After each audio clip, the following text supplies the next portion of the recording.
Welcome to Easy Study students. Here we are solving the exercise of third chapter Gopal and the Hilsa fish. Working with the text, we have completed 5 questions of the exercise. Now here is 6th question.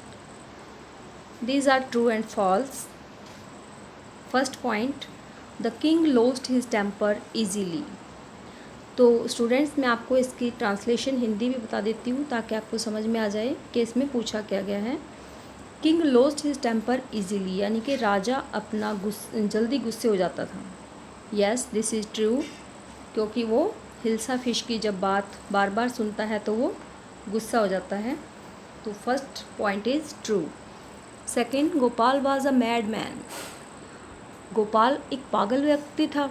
नहीं, तो ये क्या है, ये false है। This is the second point is false. Third, Gopal was a clever man. Yes, this is true, Gopal was a clever man. Fourth, Gopal was too poor to afford decent clothes. कि गोपाल इतना गरीब था कि वो अच्छे कपड़े नहीं खरीद सकता था, इसीलिए उसने फटे पुराने कपड़े पहने थे। नहीं, ऐसा तो नहीं था, वो जानबूझकर ऐसा कर रहा था क्योंकि उसने चैलेंज को स्वीकार किया था। तो fourth point is false. Fifth, the king got angry when he was shown to be wrong. The last point is also false. The king did not get angry but he laughed, यानी कि वो ज़ोर ज़ोर से हंसा था।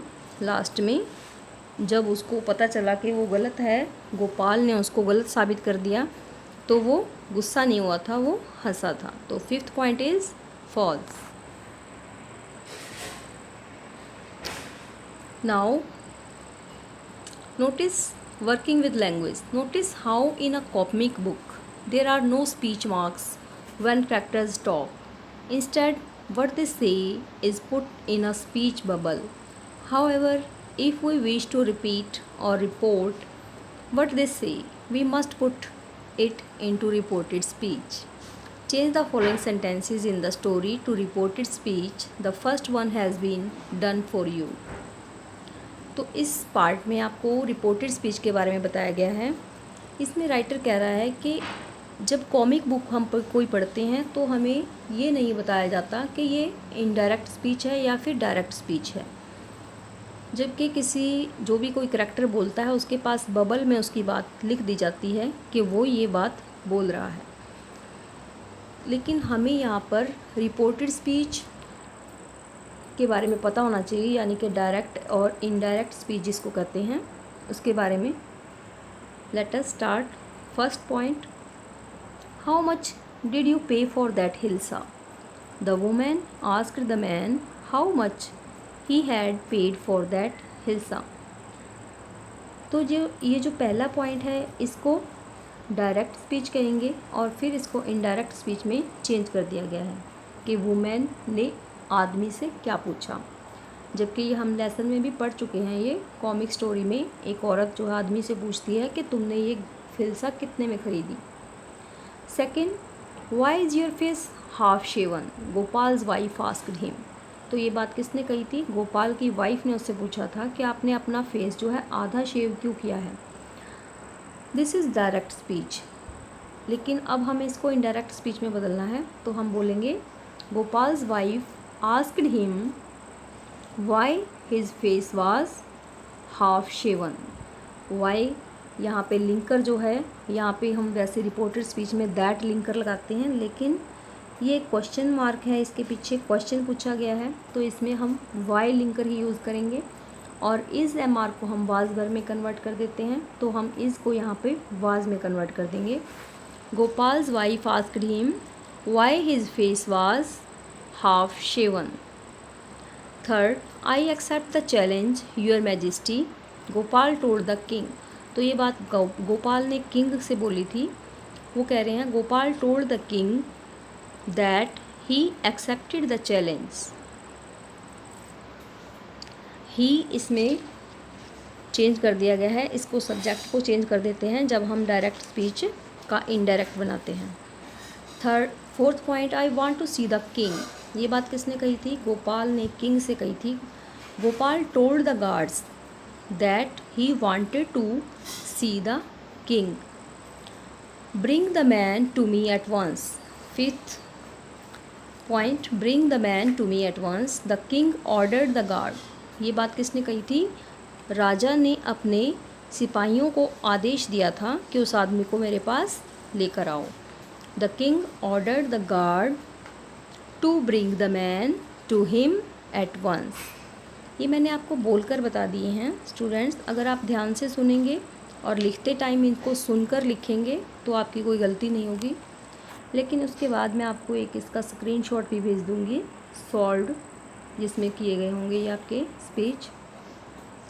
Second question, find out the meaning of the following words by looking them up in the dictionary. तो इन words को आपको डिक्शनरी में मीनिंग देखना है और इनसे आपको सेंटेंसेस बनाने हैं। चैलेंज, चैलेंज होता है चुनौती। मिस्टिक रहस्यमयी। कॉमिकल होता है हास्यास्पद। कोर्टियर होता है सभा, जो सभासद हैं, सभा सदस्य। स्मियरिंग होता है मलना। तो इन वर्ड्स के मैं आपको सेंटेंसेस लिख कर दूंगी इजी से, जो आप आसानी से याद भी कर सकें और आप इनका मीनिंग भी समझ सकें। अगर आप चाहें तो ये इन वर्ड्स के जो हैं आपके लेसन में ही दिए हुए हैं इनके सेंटेंसेस, तो आप वो सेंटेंस भी लिख सकते हैं। Now here is very good story. Picture reading है इसमें, पिक्चर के द्वारा आपको एक स्टोरी सुनाई गई है। Let us start to read the story. Look at the pictures and read the text aloud. यानी कि आपको इन पिक्चर्स को देखना है और फिर ये टेक्स्ट को पढ़ना है साथ साथ में। इससे आपको एक स्टोरी समझ में आ जाएगी। First, stag by the side of a pond. How beautiful my horns are. जो एक स्टैग है, एक बारहसिंगा है, वो एक तालाब के पास खड़ा है और वो क्या कह रहा है, क्या सोच रहा है? How beautiful my horns are. मेरे सींग कितने सुंदर हैं। Next, but my legs are so thin and ugly. फिर उसका ध्यान अपनी टांगों पर जाता है। फिर वो कहता है लेकिन मेरी टांगें जो हैं बहुत ही पतली हैं और अगली हैं, ये भद्दी दिखती हैं। Hunters run for your life. इतने में शिकारी आ जाते हैं और वो अपनी जान बचाकर भाग लेता है। Let me hide somewhere. ये अपने आप से कहता है कि मुझे कुछ कहीं छुपना है। These branches, oh no.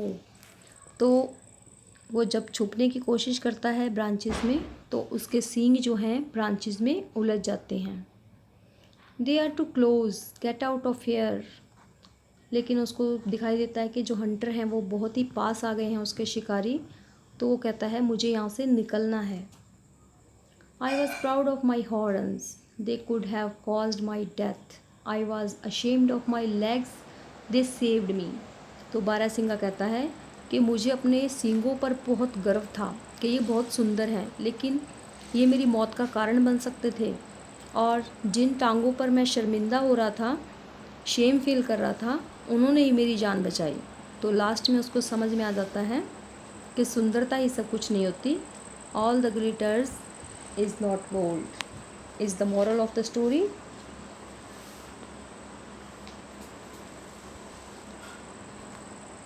अब आपको ये स्टोरी जो है लिखनी है। पहले इसको पिक्चर्स के द्वारा पढ़कर अच्छे से समझना है। और एक बात कि ये जो स्टोरी है ये डायरेक्ट स्पीच में है। जब हम स्टोरी लिखेंगे तो इसको हमने इनडायरेक्ट स्पीच में लिखना है। Second, now ask your partner questions about each picture. अब ये जो क्वेश्चंस हैं वो भी इसी पिक्चर से रिलेटेड हैं, स्टोरी से रिलेटेड हैं। Where is the stag. Stag कहाँ पर था? Stag is by the side of a pond, यानी कि एक पॉन्ड के पास खड़ा था वो। व्हाट इज़ ही डूइंग, वो क्या कर रहा था? He is looking at his reflection in the water. वो अपनी परछाई पानी में देख रहा था। Does he like his antler, या फिर हॉर्न्स। हॉर्न्स और एंटलर जो हैं सींग होते हैं। Does he like his horns, no. Yes he likes his horns. Yes वो अपनी सींगों को पसंद करता है. Does he like his legs? No he does not like his legs. Why is the stag running? Stag जो है वो दौड़ता क्यों है? He is running for his life, यानी कि वो अपनी ज़िंदगी बचाने के लिए दौड़ता है. Is he able to hide in the bushes? क्या वो झाड़ियों में छुप सकता है? No he is not able to hide in the bushes. वो छुप नहीं पाता क्योंकि उसके सींग जो है वो बुशेज़ में फंस जाते हैं. Where are the hunters now? Hunters कहाँ थे? शिकारी उसके बिल्कुल पास में आ गए थे, इसीलिए हम क्या लिखेंगे इसका answer? The hunters were very close to him. Are they closing in on the stag? Yes. ये दोबारा से हम इसका कोई आंसर यही लिख सकते हैं. Yes they are very close on the stag. Is the stag free? क्या स्टैग फ्री था? येस ही इज़ फ्री, यानी कि फिर वो दौड़ पड़ता है, पूरी ताकत लगा देता है, अपनी सींगों को निकाल कर वो दौड़ जाता है. Now he is free. What does the Stag say about his horns and his legs? उसने अपनी सींगों के बारे में और टांगों के बारे में क्या कहा था? जो लाइन हमें स्टोरी में लिखी गई थी वो यूं की यूं हमने लिख देनी है. ही सेज़, देखो यहाँ पे डज़ लगा है. डज़ यानी कि हमें प्रेजेंट की टेंस में हमें आंसर देना है अपना, तो हम कहेंगे the Stag says that he was proud of his horns. लेकिन जब आप इस सेंटेंसेस को आप देखेंगे स्टोरी में, पिक्चर वाली स्टोरी में, तो वहाँ ये डायरेक्ट स्पीच में लिखा गया है. लेकिन जब हम इसका आंसर लिखेंगे तो हमें इसको इनडायरेक्ट में लिखना है. He says that he was proud of his horns. They could have caused his death, but he was ashamed of his legs and they saved him. ये सारी बातें ये आपको उसमें देखकर पता चल जाएगा कि हमने क्या क्या चेंज किया है इसमें, यानी कि हमने डायरेक्ट को इनडायरेक्ट में चेंज करके हमने ये सारे आंसर्स लिखने हैं. थर्ड नंबर पर है आपका now right the story in your own words, give it a title. तो यही स्टोरी हमें अपने वर्ड्स में लिखनी है. जैसे मैंने आपको बताया था कि इनडायरेक्ट स्पीच में अब ये स्टोरी लिखनी है और उसका एक नया नाम रखना है, एक टाइटल उसको देना है विद मॉरल. तो ये स्टोरी मैं आपको लिखवा देती हूँ.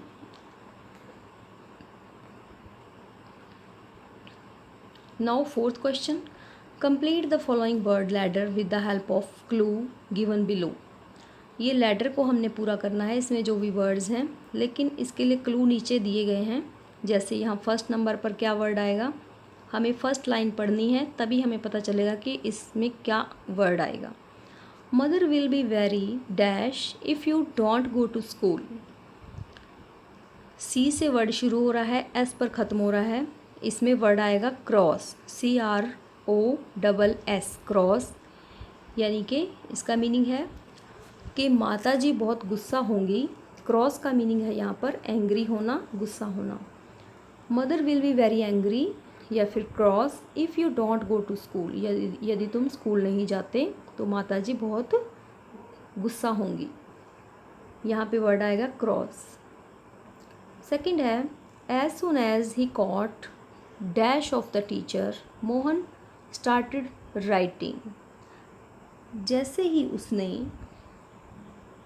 यहाँ पे सेकंड देखो, सेकंड में वर्ड देख लेते हैं पहले. एस से शुरू हो रहा है वर्ड, टी पर ख़त्म हो रहा है. यहाँ पे वर्ड आएगा आपका shirt, SHIRT, shirt. As soon as he caught shirt of the teacher. जैसे उसने टीचर का शर्ट पकड़ा, मोहन स्टार्टेड राइटिंग. मोहन ने लिखना शुरू कर दिया. How do you like my dash kitchen garden big enough for you, is it. Third word देखते हैं हम क्या है. टी से शुरू होता है, वाई पे ख़त्म हो रहा है. ये टाइनी वर्ड आ सकता है यहाँ पे, TINY, टाइनी यानी कि छोटा. आपको मेरा किचन का छोटा सा गार्डन कैसा लगा, यहाँ पे टाइनी वर्ड आएगा थर्ड में. Fourth, my youngest sister is now a dash old. Old जब हम किसी की उम्र बताते हैं तो हम बोलते हैं year old, he is 10 years old, he is 11 years old. तो यहाँ पे फोर्थ में आएगा वर्ड ईयर, YEAR, ईयर। इसको ईयर नहीं बोलते हम, जैसे ईयर होता है कान, तो इसको ईयर बोलना है, य से शुरू होता है ये year. Fifth, standing on the dash he saw children playing on the road. Standing on the dash he saw children playing on the road. Fifth word देखो आर से शुरू हो रहा है और एफ पर ख़त्म हो रहा है, रूफ। यहाँ पे वर्ड आएगा रूफ, ROOF, रूफ। यानी कि छत पर खड़े होकर उसने देखा कि बच्चे जो हैं सड़क पर खेल रहे थे। 6, don't make such a dash, nothing will happen. F से शुरू हो रहा है वर्ड, एस पर ख़त्म हो रहा है, फस। यहाँ पे वर्ड आएगा फस, FUSS, फस। फस का मीनिंग होता है किसी बात को बढ़ा चढ़ा कर बताना, बतंगड़ बनाना, जैसे कहते हैं किसी बात का बतंगड़ मत बनाओ, ऐसा कुछ नहीं हुआ है।